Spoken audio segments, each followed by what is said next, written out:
Assalamualaikum warahmatullahi wabarakatuh. Mari kita simak alur cerita Battle Through the Heavens. Mohon dukungannya untuk like, komen, dan subscribe. Terima kasih sebelumnya, semoga Allah membalas kebaikan semuanya.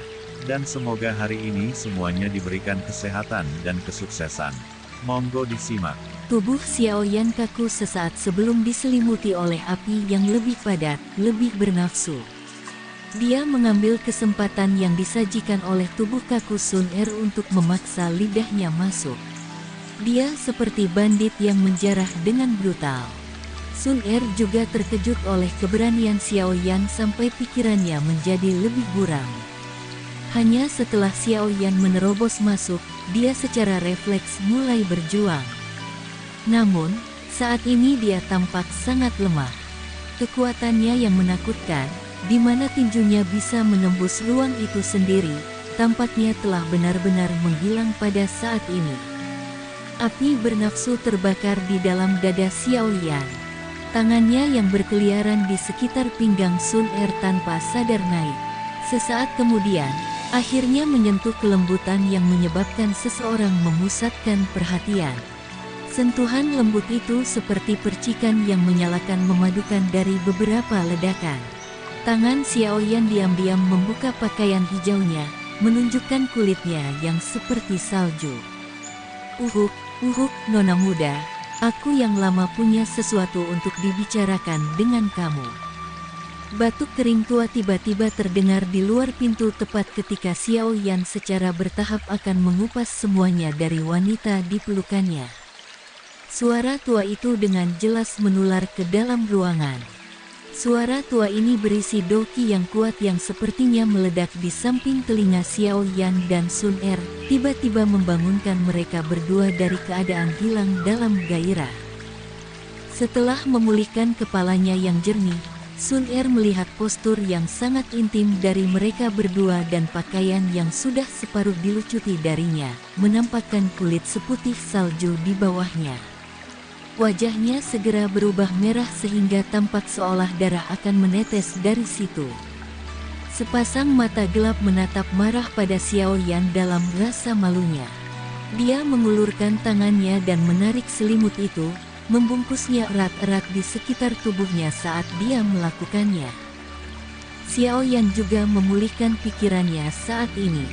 Dia tak berdaya menyebar tangannya saat dia melihat kemarahan Sun Er yang memalukan. Setelah itu, dia dengan canggung berkata, itu bukan salahku. Tidak. Xiaoyan mencoba membela diri sebelum akhirnya menundukkan kepalanya, putus asa. Dia tidak mengharapkan kontrol dirinya untuk menjadi serba salah di depan Sun Er. Wajah Sun Er yang indah dan mempesona tanpa sadar mengungkapkan senyum ketika dia melihat Xiaoyan yang putus asa menundukkan kepalanya. Namun, senyum ini dengan cepat ditarik olehnya. Tubuhnya bersembunyi di bawah selimut saat dia buru-buru mengenakan pakaiannya di tengah suara yang keras. Setelah itu, dia dengan lembut berkata, kamu bajingan, kau benar-benar memiliki pikiran bengkok seperti itu. Xiaoyan mengangkat kepalanya. Dia menggerakkan bibirnya dan bergumam dengan wajah tak berdaya, apa yang bisa aku lakukan terhadap daya tarik Sun Er, tapi beberapa saat yang lalu. Jangan katakan itu. Wajah Sun Er sekali lagi memerah. Dia buru-buru mengulurkan tangannya dan memblokir mulut Xiaoyan.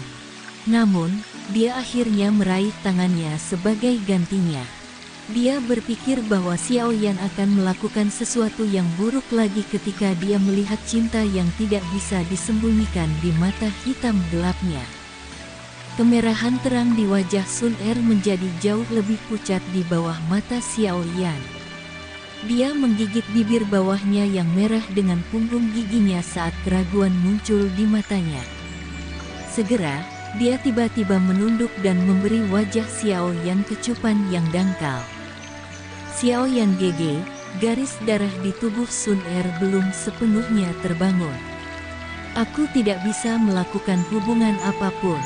Kalau tidak, konsekuensinya akan sangat serius. Tunggu sampai kita bertemu lagi.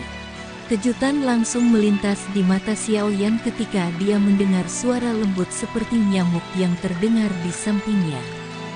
Dia menoleh, hanya untuk melihat telinga yang biasanya sangat jernih dari gadis itu telah berubah warna merah menyala. Sun Er merasa kepalanya meledak ketika dia berbicara. Bahkan dia tidak bisa membayangkan bahwa dia akan mengucapkan kata-kata itu. Segera, dia berhenti mengatakan hal lain untuk Xiaoyan. Tubuhnya bergerak dan dia bergegas keluar dari ruangan. Xiaoyan dengan lembut mengepalkan tangannya saat dia mempelajari sosok Sun Er. Keindahan dari tubuhnya yang indah dan mempesona dari sebelumnya sepertinya tetap. Orang tua ini menginterupsi sesuatu yang bagus. Bagaimana tidak pengertian? Sementara Xiaoyan diam-diam bergumam pelan, kedua pria tua berpakaian hitam di luar ruangan itu berjalan naik dan turun seperti semut dalam panci panas. Mata mereka tampak sedikit merah. Mereka telah melindungi Sun Er selama ini dan secara alami menemukan bahwa dia tiba-tiba datang ke kamar Xiaoyan sebelumnya. Mereka tidak terlalu memikirkannya, tetapi mengikuti arus waktu, mereka tampaknya telah merasakan sesuatu yang salah. Xiaoyan dan Sun Er keduanya muda. Sekarang mereka telah bersatu kembali. Mereka seperti kayu kering dan api yang kuat, memicu kontak. Jika mereka adalah pria dan wanita biasa, itu baik-baik saja jika mereka dinyalakan.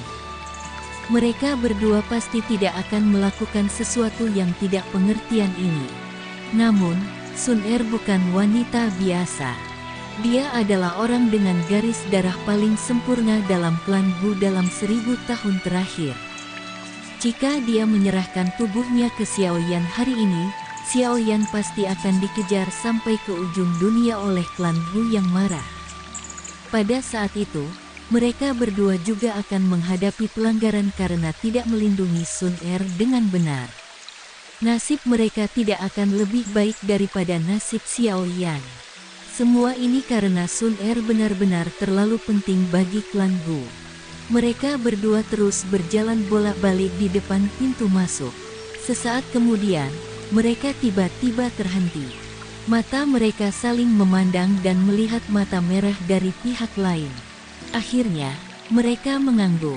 Mereka tiba-tiba membalikkan tubuh mereka dan dengan paksa mendorong pintu. Berderak. Tangan mereka hendak melakukan kontak dengan pintu ketika pintu tiba-tiba terbuka. Sosok Sun Er muncul di depan mereka berdua. Nona muda. Kedua pria tua berpakaian hitam itu sedikit gelisah ketika mereka melihat Sun Er keluar. Mata lama mereka mengandung dorongan untuk menangis. Jika pria dan wanita muda ini sedikit impulsif, kemungkinan seluruh klan Wu akan menjadi gila. Melihat penampilan kedua orang ini, wajah Sun Er dengan paksa mempertahankan pandangan dingin dan acuh tak acuh, tanpa sadar memerah sedikit. Namun, suaranya terdengar sangat tenang. "Sesepuh Lin, apa yang kalian berdua lakukan?" Sudut mulut pria berambut putih agak sedikit bergetar. Dia segera bertanya dengan suara goyah. "Nona muda, kamu dan Xiaoyan tidak melakukan apa-apa, kan? Omong kosong apa yang kalian berdua pikirkan?" Kemerahan terang sekali lagi melonjak ke wajah Sun Er setelah ditanya secara langsung. Dia dengan ganas menatap mereka berdua sambil merasa bersalah. Setelah itu, dia mendorong mereka berdua ke samping dan bergegas kembali ke kamarnya. Kedua pria tua berpakaian hitam itu akhirnya menghela nafas lega setelah mendengar kata-katanya. Sepertinya tidak ada perubahan dalam aura nona muda, sepertinya dia tidak melakukan itu. Pria tua berpakaian putih itu mengamati Sun Er di kejauhan. Dia mengusap keringat dingin dari dahinya dan berbicara. "Itu karena kami berdua datang tepat waktu. Mengingat karakter rindu muda, apakah telinganya akan menjadi merah jika tidak ada yang terjadi?" Untungnya, mereka tidak mencapai tahap itu. Pria tua berpakaian hitam itu menggosok-gosok jantungnya, yang telah memukul seperti drum, sambil tertawa terbahak-bahak. Untungnya, jika itu benar-benar mencapai titik itu, kami berdua akan menjadi orang berdosa dari klan Gu. Orang tua berambut putih itu menghela nafas. Bahkan dengan ketenangan para tetua berpakaian hitam, beberapa palpitasi tanpa sadar melonjak ke dalam hati mereka ketika mereka memikirkan pentingnya Sun Er ke klan Gu. Mereka segera melirik kamar Xiao Yan dengan tampilan ganas. Setelah itu, kedua tubuh mereka bergerak dan perlahan-lahan menghilang dari depan ruangan. Apa yang terjadi malam ini kemungkinan adalah pengalaman yang paling mengkhawatirkan dalam hidup mereka. Di dalam ruangan, Xiao Yan memeluk selimut yang telah melilit Sun Er sebelumnya. Dia tersesat sejenak. Setelah itu, dia tersenyum pahit dan meletakkannya. Dia sedikit nekat selama peristiwa yang terjadi malam ini. Setelah mendengar apa yang dikatakan Sun Er, sudah jelas bahwa dia tidak dapat melakukan hubungan apapun saat ini. Jika dua tetua klan Gu tidak mengatakan apa-apa sebelumnya, sepertinya dia akan membuat kesalahan besar malam ini.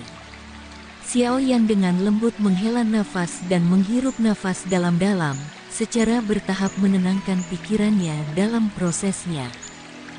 Setelah secara bertahap menenangkan pikirannya, gulungan berwarna emas yang Sun Er berikan padanya muncul di tangannya. Di dalamnya ada 3 segel terakhir dari teknik segel dewa. Xiao Yan sangat tertarik dengan teknik segel dewa ini. Berdasarkan apa yang tercatat di atasnya, jika dia menguasai kelima segel, kekuatannya akan sebanding dengan teknik kelas Do Tian. Xiao Yan tidak jelas tentang kekuatan teknik kelas Do. Namun, ia mampu memperoleh beberapa petunjuk dari teknik mengeluarkan api cincin 5. Dengan bantuan teknik Do ini, dia telah menggunakan kekuatannya sendiri untuk mengalahkan Tianxi dan Bing Xuan, trio ahli dari lembah sungai es. Hasil dari pertempuran itu memang luar biasa. Xiao Yan memegang gulungan berwarna emas dan memainkannya sedikit. Setelah merenung, dia tidak segera mulai mempraktekkannya. Sebaliknya, ia mengembalikannya ke cincin penyimpanannya. Setelah percakapannya dengan Sun Er, Xiao Yan telah mendapatkan pemahaman yang lebih lengkap tentang pentingnya kekuatan. Teknik Do dapat dipraktekkan kapan saja. Meningkatkan kekuatan aku adalah hal yang paling penting. Ekspresi Xiao Yan secara bertahap berubah menjadi serius. Tangannya tiba-tiba menarik pakaiannya, memperlihatkan pusaran hitam dari tempat racun iblis. Di masa lalu, dia takut bahwa cepatnya peningkatan kekuatannya akan mengakibatkan pondasinya menjadi tidak stabil. Namun, setelah menggunakan api langit 3 perubahan misterius, Xiao Yan memperoleh beberapa kontrol kekuatan energi pada tingkat yang lebih tinggi. Oleh karena itu, sudah waktunya untuk sepenuhnya menyelesaikan tempat racun iblis ini. Dengan kekuatan Xiao Yan saat ini, itu tidak lagi sulit baginya untuk benar-benar menyempurnakan tempat racun iblis.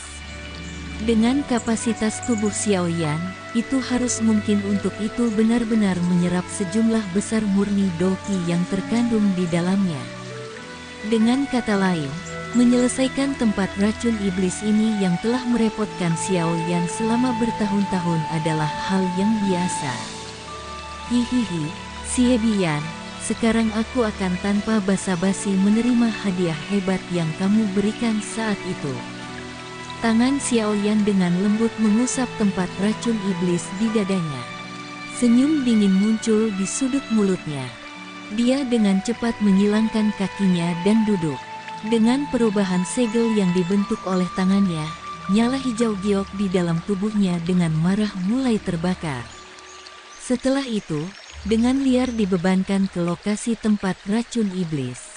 Bagian dalam tempat racun iblis berisi semua Do Qi dari Xie Bian. Saat itu, Xie Bian telah menjadi bintang 2 atau 3, Do Song, tidak peduli bagaimanapun orang mengatakannya. Meskipun tempat racun iblis saat ini tidak lagi lengkap, kekuatan Xiao Yan pasti akan melonjak jika dia berhasil menyempurnakan semuanya. Situasi ini adalah sesuatu yang sangat ingin dilihat oleh Xiao Yan. Arusnya membutuhkan kekuatan yang cukup. Tanpa kekuatan, semuanya hanyalah rencana yang tidak realistis dan pembicaraan kosong. Api giok hijau berubah menjadi badai dalam tubuh Xiao Yan hanya dengan pikiran dari pikirannya. Setelah itu, ia berkumpul di sekitar tempat racun iblis. Suhu tinggi menyebabkan racun bergoyang terus-menerus. Gelombang demi gelombang kabut hitam pudar menyebar. Saat ini, tempat racun iblis telah kehilangan kualifikasi untuk bertindak tanpa rasa takut dalam tubuh Xiao Yan seperti yang terjadi di masa lalu. Saat itu benar-benar dapat mengabaikan api hati teratai kaca. Namun, dengan peningkatan kekuatan Xiao Yan, bibit api kecil saat itu telah berubah menjadi makhluk besar. Tempat racun iblis muncul seperti sekawanan kambing yang telah ditargetkan oleh sekelompok serigala ketika nyala hijau giok yang mengelilinginya. Rasanya seolah-olah itu gemetar. Itu bisa merasakan bahwa hari baiknya telah berakhir. Pikiran Xiao Yan tersenyum dingin sambil mengamati tempat racun iblis ini. Saat itu, hal ini telah menyiksanya sampai dia menderita. Sekarang, bagaimanapun, itu menjadi makanan untuk meningkatkan kekuatannya. Menyaring, Xiao Yan berseru pelan di dalam hatinya. Segera, api hijau giok, yang mengelilingi tempat racun iblis, tiba-tiba berputar dengan kecepatan tinggi. Banyak bibit api menyerbu dari semua arah seperti sejumlah benang api yang tak terhitung jumlahnya, dengan paksa memotong tempat racun iblis menjadi banyak bagian. Setelah pemisahan tempat racun iblis, sebuah pikiran melewati pikiran Xiao Yan dan Blaze Lotus Heart Flame juga dipisahkan. Tempat racun iblis ini banyak dan kecil, mulai memisahkan dan menyempurnakannya. Mata Xiao Yan tertutup rapat di dalam ruangan. Gumpalan api hijau giok perlahan keluar dari kulitnya, secara bertahap meningkatkan suhu ruangan. Karena lebih banyak waktu berlalu, racun yang terkandung dalam tubuh Xiao Yan secara bertahap berubah menjadi tidak ada di bawah penyempurnaan dari api hati teratai kaca. Setelah tempat racun iblis disempurnakan, gelombang murni Douqi tersembunyi di dalam racun akan melonjak keluar. Setelah itu, mereka mengalir seperti air banjir melalui pembuluh darah Xiao Yan, menyebabkan tubuhnya, yang semula telah habis dari Douqi, menjadi terisi dengan cepat. Auranya perlahan pulih ke puncaknya. Dengan kekuatan Xiao Yan saat ini, itu tidak terlalu sulit untuk memperbaiki tempat racun iblis. Semuanya berjalan dengan lancar dan alami.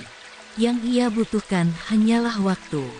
Waktu hanya seperti air dan orang tidak bisa menghambur-hamburkannya. Xiao Yan tidak menyadari bahwa 3 hari telah berlalu selama penyempurnaan ini. Sun Er dan yang lain datang mencarinya selama 3 hari ini dan menemukan bahwa pintu yang tertutup rapat sedikit aneh. Untung mereka bukan orang nekat. Setelah merasakan udara panas mengalir dari ruangan, mereka bisa menebak bahwa Xiao Yan harus berlatih. Oleh karena itu, mereka tidak memaksanya paksa. Kota Ye telah menjadi tempat yang hidup selama 3 hari pelatihan tenang Xiao Yan.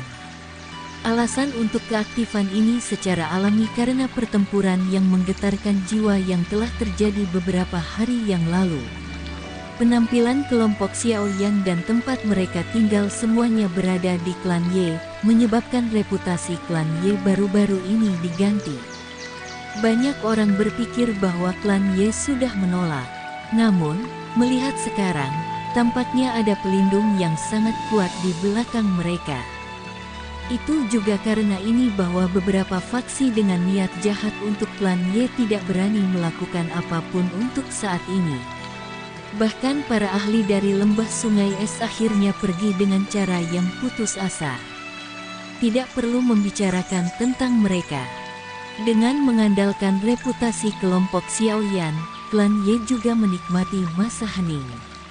Sudah lama sejak klan Ye menikmati menjadi fokus perhatian semua orang. Xiaoyan duduk di tempat tidur di kamar yang mengepul dari udara panas.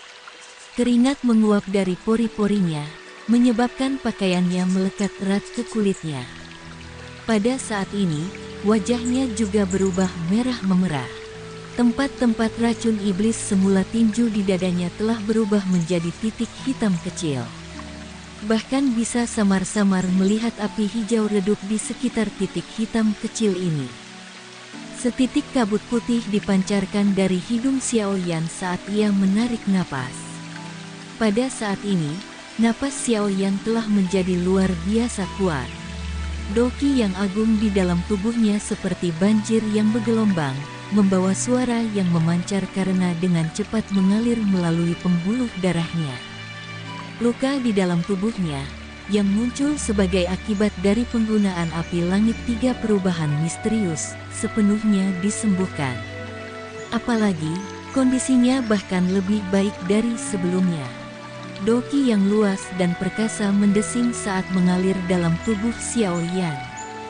Sepertinya tidak jelas Anda memiliki momentum yang kuat seakan-akan mendorong kemacetan. Setelah semakin kuat Doqi di dalam tubuhnya, tubuh Xiaoyan berubah merah memerah. Benang kecil pilar Doqi meletus dari pori-pori yang tak terhitung jumlahnya di sekujur tubuhnya seperti retakan. Raak, Doqi diputar dengan kecepatan tinggi. Ini terus sesaat sebelum tubuh Xiaoyan tiba-tiba menegang. Sedikit suara yang muncul seolah-olah itu tidak ada terdengar dari dalam jiwanya. Kenyamanan yang sulit untuk digambarkan menyebar melalui tubuh Xiaoyan setelah suara sedikit ini muncul. Ini segera menyebar ke setiap sudut tubuh Xiaoyan. Perasaan sedikit bengkak, yang terbentuk karena munculnya Doqi yang luas dan perkasa, menghilang pada saat ini. Perasaan ingin lebih menggantikannya. Aku telah menembus 3 bintang ya. Mata Xiaoyan yang tertutup rapat perlahan terbuka pada saat ini. Ada beberapa jejak api hijau giok yang mengalir di dalam mata hitamnya. Xiaoyan menunduk dan melihat dadanya. Tempat racun iblis belum sepenuhnya disempurnakan. Dia masih bisa melihat banyak bintik-bintik kecil berwarna hitam. Aglomerasi masa hidup Xie Biyan dari Doqi bukanlah jumlah yang kecil. Saat ini, tubuh aku dalam kondisi terbaiknya. Sangat disayangkan jika aku menyerah seperti ini. Xiaoyan melihat ke bintik-bintik kecil, berwarna hitam. Dia ragu sejenak dan tidak segera mengakhiri kondisi latihannya. Sebaliknya, dia sekali lagi menutup matanya, mengarahkan pikirannya.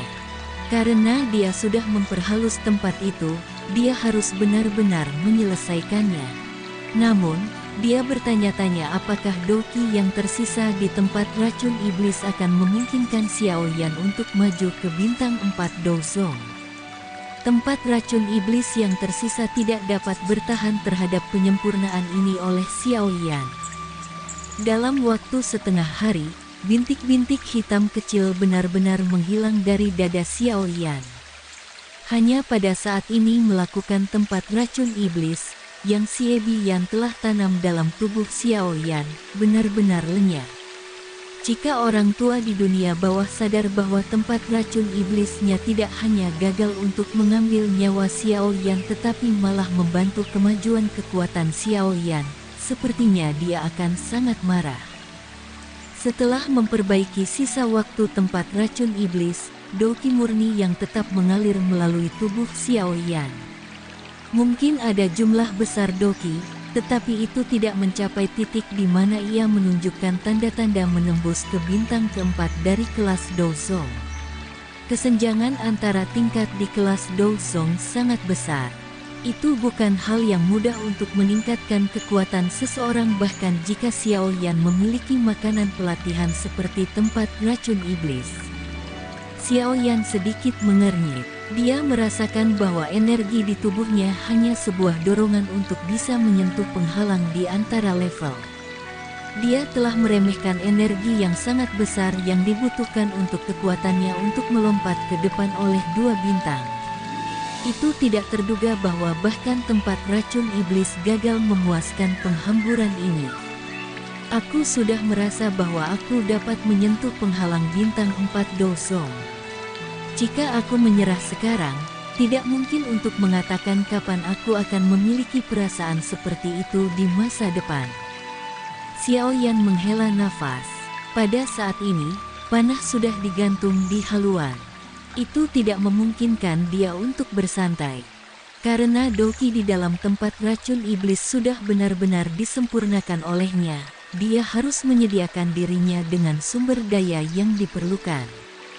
Pikiran ini baru saja melintas di hatinya ketika dia melambaikan tangannya. Bahan obat-obatan berwarna merah terang muncul dan muncul dari dalam cincin penyimpanannya. Setelah itu, mereka tetap tergantung di udara. Semua bahan obat ini adalah semua afinitas api, dan mereka secara alami memiliki sejumlah besar energi afinitas api di dalamnya. Xiao Yan membuka mulutnya dan menghembuskan nafas saat dia melihat bahan-bahan obat ini. Seteguk api hijau giok melonjak keluar dan melilit semua bahan obat ini. Blaar, blaar. Bahan-bahan obat ini terbelah setelah dikelilingi oleh nyala api. Gelombang demi gelombang energi afinitas api yang kuat menyebar keluar dari mereka, mengisi interior ruangan. Menurut akal sehat, energi dalam bahan obat tidak dapat langsung diserap oleh seseorang. Terlebih lagi, memang limbah untuk menggunakan energi dalam bahan-bahan obat seperti ini. Namun, pada saat ini, Xiao Yan tidak memiliki banyak waktu untuk memurnikan mereka semua menjadi pil obat-obatan untuk dikonsumsi. Jika dia menyia-nyiakan mereka, maka jadilah itu. Bagaimanapun, ia harus memiliki energi yang cukup untuk berhasil melakukan terobosan ke bintang 4 Dosong hari ini. Xiao Yan hanya mengangguk setelah merasakan energi bergelombang yang memenuhi ruangan. Dia sekali lagi menutup matanya. Dengan dukungan energi ini, ia harus bisa berhasil mencapai tingkat bintang 4 Dosong.